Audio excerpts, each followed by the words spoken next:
BoJack justifies his actions because he believes that he is the person who has suffered the most consequences from them. I would say, yeah, I'm the one who has suffered the most because of the actions of BoJack Horseman. You've suffered. Yeah, I have. The most? The most! If that's the case, put your money where your mouth is.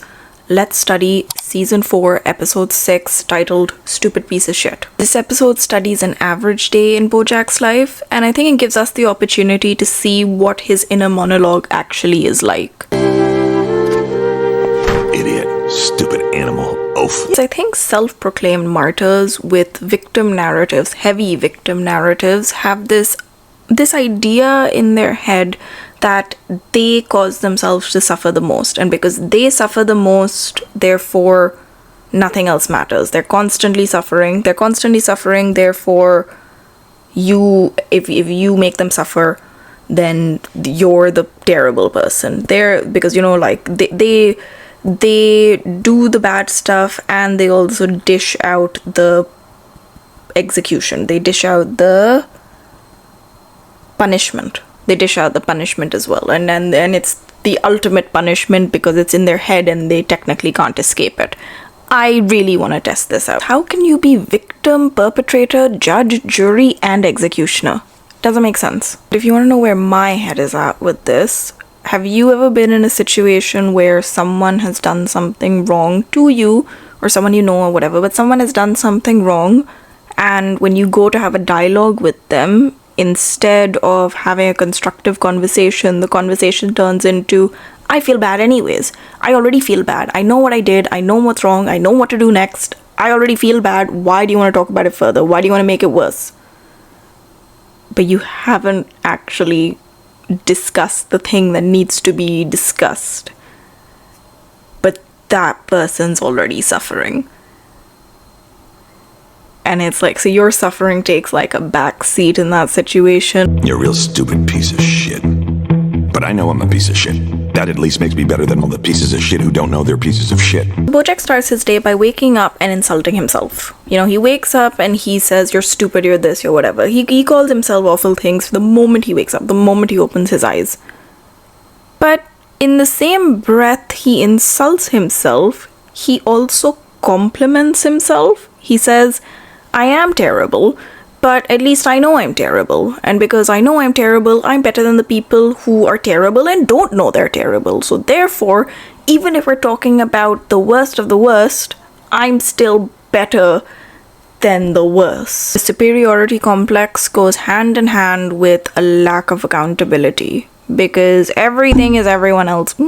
Everything is everyone else's fault. And you'll realize that the person, while they do feel bad, while they do have bad thoughts coming in, or intrusive, or thoughts that they don't want to think coming in, at the same time, the thoughts have no depth. You'll see BoJack won't engage with bad thoughts. Or is it worse? Breakfast. Oh, I don't deserve breakfast. Shut up. Don't feel sorry for yourself. What does that do? Get breakfast. He looks at himself in the mirror and his first thought is, I don't deserve breakfast. And then immediately he gets a thought that goes, no, shut up, go eat breakfast. But why don't you deserve breakfast? Why don't you engage with that thought? Why don't you deserve breakfast? Since you are suffering so much, why don't you deserve breakfast? You look at yourself, you hate yourself, you don't want to eat. Truth is, he doesn't deserve to eat. At this point, he has let one girl die, and also he's groomed another girl across the country. So it's like, come on. No, you don't deserve to eat breakfast that day. Idiot. So a self-pitying thought has come in. I don't deserve to eat something. You're looking at yourself and you're feeling bad about something. It's like, it's brewing under the surface that this terrible...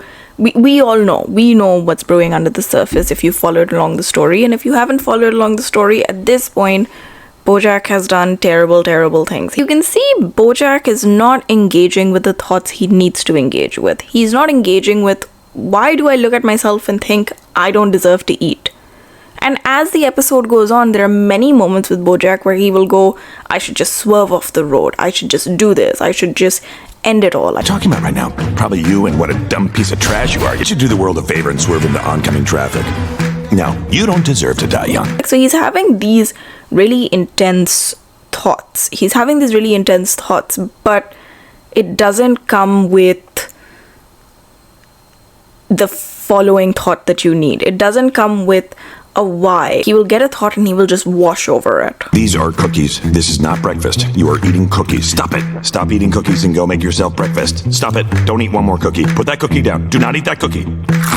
I can't believe you ate that cookie. BoJack's self-compromise actually is to go treat himself. He goes and he eats a bunch of Oreos, so he goes and he eats a bunch of cookies, and while he's sitting there, he's mad. He's like, oh, this isn't breakfast. Don't eat cookies. Don't eat the next cookie. This isn't right. I should be cooking breakfast for myself. So that's like the thought process he's having. And the whole point that he's making to himself is because he's sitting there and not having a good time while he's doing it, he's suffering. But he's not suffering. Objectively, nothing terrible is happening. He's just a man sitting there eating cookies at his table. And if you actually think about the thought process, his inner monologue is actually saying to him, don't eat the next cookie, don't eat the next cookie, stop it, don't eat it. And he pauses and then he eats the next cookie, which then shows us as an audience that actually this voice, this critic inside of his head that he's trying to convince you controls so much of himself, you can see he can actively go against it. And he does actively go against it constantly, which is why I think throughout this episode he's a bit split. You will see a version that is a critical version of BoJack, but the critical version of BoJack isn't necessarily him negatively speaking to himself. Yes, it is negatively speaking to himself, but it's sort of the voice of an audience a little bit, and it's sort of the voice of reason a little bit. And then you have BoJack, who is the impulsive BoJack, who will just do whatever he wants or try to escape or do whatever. And you'll see bits where one is clearly winning over the other. Whatever beef you have with your mom, that's just a sweet, confused old lady. She's right. You're wrong. Hey, you think the baby would be okay if I threw it over the side of my deck? Probably, right? BoJack, don't! Do it. Nice arm. BoJack constantly self-soothes. Every single time he has a thought he doesn't want to engage with, he gets up and he leaves. He goes for a drive, he sits at the corner of a road. What are you doing? Go home. You're parked on the side of Mulholland doing nothing when you could be eating breakfast with your long-lost daughter and your dying mother. You are a terrible person. But primarily, we see him soothing himself with alcohol, and we see him using that as an escape. Every time he has a bad thought, he shows up, he says, I'm just gonna have one drink, and then he disappears for the rest of the night and comes back later. One drink. He can be present in the situations, but instead, he actively turns away from those situations, places where he should put himself, he should insert himself, he should sit in those uncomfortable situations. He escapes, he runs, and then he thinks to himself, what is happening behind my back? And I think this is one of the worst mentalities to have, because if you are on the receiving end of that, there is nothing you can do. Because if someone is in their head and they've decided you are talking behind their back, or you are going to be this type of person, or you are going to do something, there is literally nothing you can do to convince them otherwise. They will genuinely believe that you have had, they will in their head, they're so critical of themselves, they will think, oh, this person's probably calling me XYZ behind my back. And he says this, he says, my mother, who he knows is currently out of it, she's old, she's delirious, she is not in the right state of mind.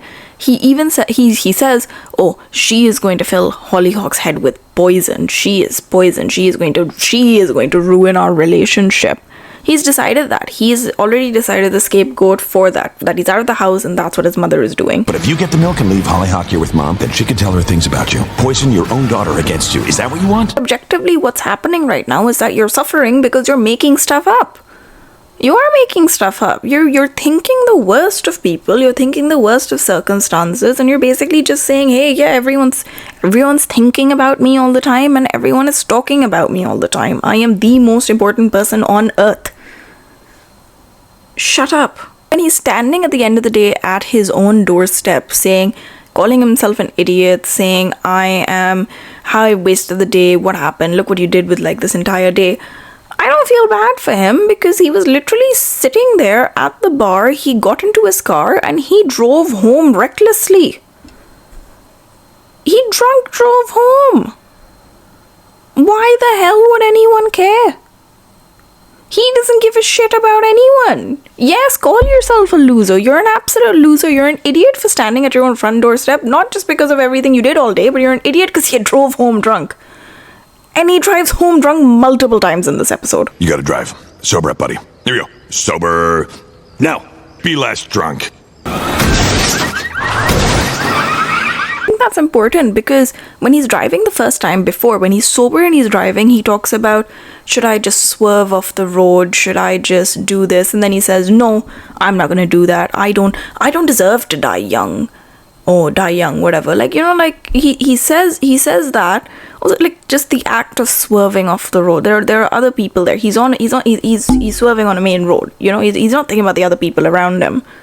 It just speaks volumes. But when he's driving home drunk, it's also just more so, you know, like, if you want to feed the narrative that you should feel bad that someone is having this constant thought, like even later when he makes another joke about wanting to end things, he says, oh, I should end things by jumping off my deck and falling into my neighbor's yard. That'll show her, you know, that's revenge on her. There's still a remarkable lack of depth behind this.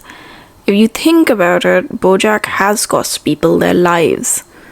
It's not just, I mean, for some people, he's altered the course of their lives forever, and for other people, they have lost their lives after coming in contact with BoJack, right? Yet that's not the conversation that's going on in his head.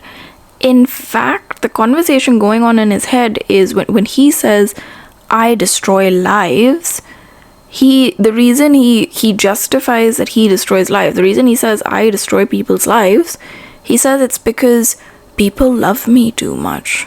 That's the thing. People come into my life, they fall in love with me, and then I destroy them. Could you be more pretentious? Because look what happens when people love you. Look at Penny and Herb and Sarah Lynn. It's because you made them love you, BoJack. Then the graphic we get of, like, the graphic in his head, you get a picture of BoJack on his knees, there's Sarah Lynn in the sky, there's Penny off to the side looking at him, and then Herb who's looking really angry. And I think this image is just, it's stuck in my head of, like, this is literally his image of himself, really, in this situation. This is what he feels in this trinity. You know, he really does see himself in the middle of all of this as the victim, as shown in the fact that he's just helpless on his knees, he's looking up, he's trying his best. I think it's just interesting that everything comes with a good spin. Everything comes with either a spin or an excuse. Everything comes with a spin or an excuse, a good spin or an excuse. And it's like, even when you're meant to be losing, you're winning. You're and you know, to be fair, I understand that the psyche doesn't exactly want to, even when you are really self-critical inside of your head, your brain doesn't want to be self-critical. Your brain is constantly looking for reasons to justify yourself. I think when someone takes accountability, just generally when someone takes accountability, when someone apologizes, when someone shows that depth, that reflection, that thought, I think that effort is monumental. And I think that effort is monumental because people are going against their basic nature and their basic hardwiring of wanting to be the good person, wanting to be the hero and the good one in the situation, or wanting to be the victim for sympathy so that they remain part of the tribe. They don't get ostracized, they don't get left out, they don't get marked as a danger, marked as a hazard, marked as wrong or terrible or just whatever. Again, tribe mentality, you know, just to be able to live with others in a community and to be able to live with themselves. You gotta fix this, dummy. How can you fix this? Princess Carolyn? No, she hates her guys. Todd? No. Diane? Yes. Go. Good. Good old responsible Diane. She'll know what to do. BoJack goes through his whole arsenal of people that could help him. He says, he's in a situation that's a very easy situation to fix. It's a situation he put himself in. He did something terrible against his mother. His mother was a bit delirious. She was looking at this doll and treating this doll like a baby. BoJack got jealous, and then he impulsively decided to throw that doll off the deck and really mortified his mother in the process. He then, all he had to do was go and get the doll back. All he had to do was retrieve the doll, but instead he went off, escaping, went to a bar, and then he was drinking, and he's like, how do I deal with this situation? I don't know what to do. It's a very easy situation. Go get the doll back. But instead of getting the doll back, he says, oh, go through his whole repertoire, go through his whole arsenal. Who can help me? Who can help me? Who can help me? Oh, Princess Carolyn. No, she can't help me. Todd. No. Okay, Diane. Diane can help me. And it's like constantly seeking life preservers, constantly saying who can get me out of situations. When A, you put yourself in the situation, and B, people aren't lifeboats. That's why even when he gets the doll back, he doesn't go and give it immediately, because it's not about the doll. It's about making calls and decisions. And actually this leads me into my next point about him making calls and decisions. If you believe that you don't deserve anything, if you truly believe that you don't deserve anything, you are not in a position to make decisions on anyone's life. You don't get to call the shots, you don't get to make decisions, right? But BoJack is constantly making decisions, especially in this episode, especially for Hollyhock's life.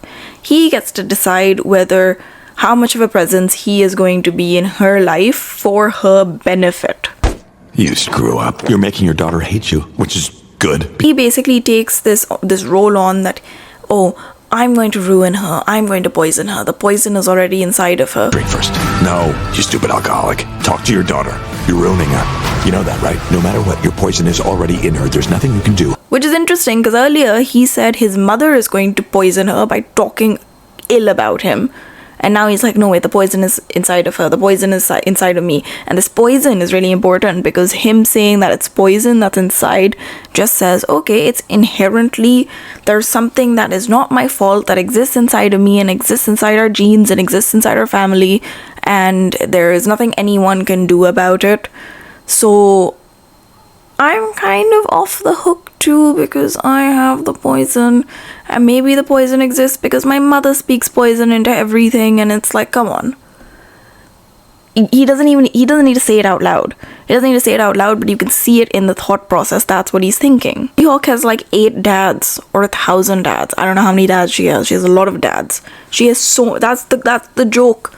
She has so many father figures, and BoJack still, in the picture in his mind, sees Hollyhock as a little girl, not a 17-year-old girl. Put a pin in it, we'll just get back to that. You know we will, you know exactly what I'm gonna say about the 17-year-old thing. But anyways, he looks at her, says, oh, I'm gonna destroy this girl.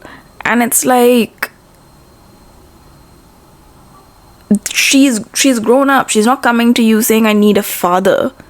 She's not coming. She just wants to find out more about her life and her family. And she's disappointed in you because you just keep getting up and going. You keep disappearing. You have a perfect opportunity, and you have made a decision that you will be terrible in her life, therefore you will walk away. In reality, the reason he's not speaking with her is because he knows when he looks at her, he knows what he's done. He knows the terrible things he's done. And he knows that it's not about the excuses. I will ruin her because she's I can't be there for her the way that she needs me to be there for her. But in reality, that's not the situation. The reality is, the second she figures out what you've done, she will be disgusted and move away from you. Because Hollyhock is 17 and Penny was also 17.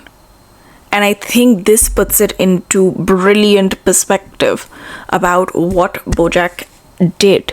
BoJack groomed Penny, saw her as, and it's actually taken in his head. Penny at 17 is a full-grown adult, but Hollyhock at 17 in his mind is a child. It is comical. Please. You know what? Take it a step deeper.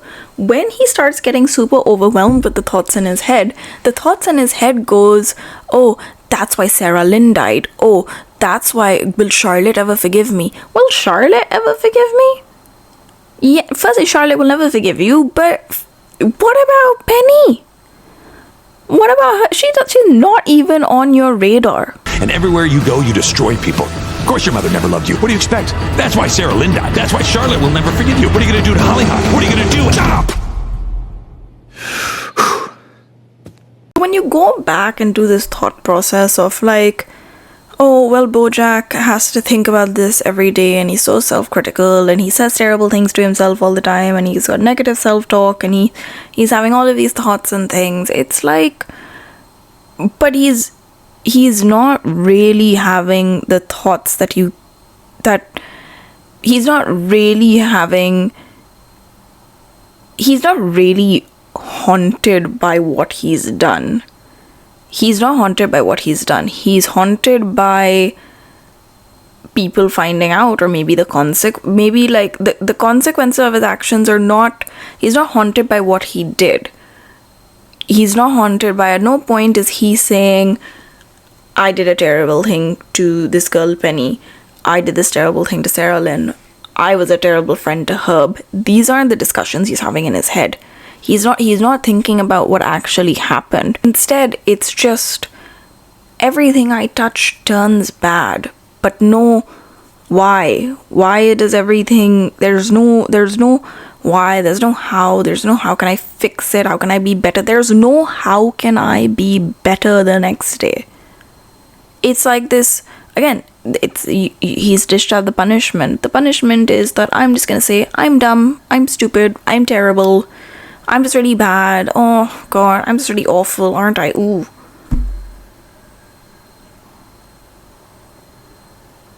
A girl has died. I just think he's more concerned with people finding out what he did.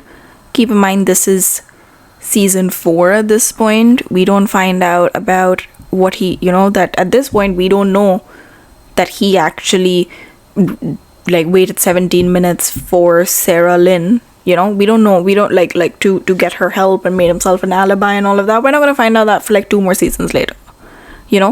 But we know it now in hindsight. To me, it just seems all of this over the top self-criticism and self-pitying and escapism and all of that thing that's happening. To me, it just seems like it's a perfectly packaged excuse.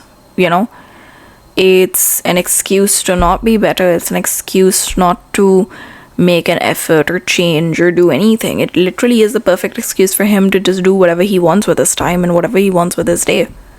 He has the freedom to just waste his days and have people sitting there for him and people jumping and helping and being there for him and catching him when he falls in every situation. If we're talking about feeling the consequences of your actions, where was the consequence felt? All he did today, objectively, was eat cookies, harass his mother, drink all day, have his friends jump to his aid, and, drive drunk. That's what he did. He did whatever he wanted. He did whatever he wanted, and he felt no consequence of his actions. And that's an average day in BoJack's life. In fact, insult to injury, when Mr. Peanut Butter was talking to him, Mr. Peanut Butter even said, he insulted Mr. Peanut Butter in his head, saying, oh, even this idiot can see how terrible you are. He's insulting him, saying, oh, look, he's an idiot. And, insulting him, whatever. But Mr. Peanut Butter is just oh, BoJack things up, what does that mean? He knows you're terrible. He's the biggest idiot in the world, and even he knows you're terrible. BoJack things up? You mean show up somewhere and be the life of the party? And then share a laugh with your good friend Mr. Peanut Butter? BoJack keeps pushing this idea that he is just the person who has suffered the absolute most and continues to suffer more, and says no one remembers what he did, but at the same time he doesn't remember what he did, and it's all water under the bridge. It's just convenient. The whole conversation is constantly convenient, and it just keeps changing. The narrative keeps changing. It's not about that it's difficult to keep up with. I think the tough part about it is that the actual victims don't get a voice, If you do a terrible thing and you feel bad about if you feel bad about yourself, if you sit there and you say, I'm a terrible person, or I'm awful for doing that, that makes sense. It's a good thing that that's happening. It's a good thing that you feel that way. It's a good thing that your shame button is still there. But the shame button, if it's constantly accompanied with, quick fix or no extra thought, or just, okay, I feel shame, but actually here's all of these reasons why I shouldn't feel like that bad about it. Actually, maybe I wasn't the problem in the situation. Maybe the situation's the problem, or maybe someone else can fix that. Or, again, BoJack never really feels the consequences of his action because no one actually gives him the consequences of his actions until the very end of the series. And even then, people think it doesn't land hard enough. If there's someone in your life that does act this way, I would approach tentatively. I would approach not from a very set angle of like, you did this terrible thing, you should feel bad. Of course you're gonna get hostility back in your face. To avoid hostility back in your face, I would approach things a bit more from the side, a bit more, if you have an opening to have some sort of a dialogue that's not going to turn into a self-pity party or get thrown back at you, I would try to have a constructive dialogue that essentially is, listen, I know you're feeling bad about XYZ thing, but maybe we can just think about this a bit further. I'm not here to insult you. I'm not here to make things worse. I'm just trying to reach a consensus. I'm just trying to bridge. I do believe that the psyche must be heard though, and I think that's what the final episode, or the second to last episode of season 6 was about, where BoJack obviously is about to die, where BoJack is like drowning in a pool, so he's having this conversation in his head with all of the people from his past, and he's actually confronting it for the first time, and properly confronting it. I made a video on that 2 videos back, so if you're interested, you can watch that. I'm gonna find something light to end on. I can't breathe! Am I dying? Toast! I smell burning toast! Oh my god, my toast!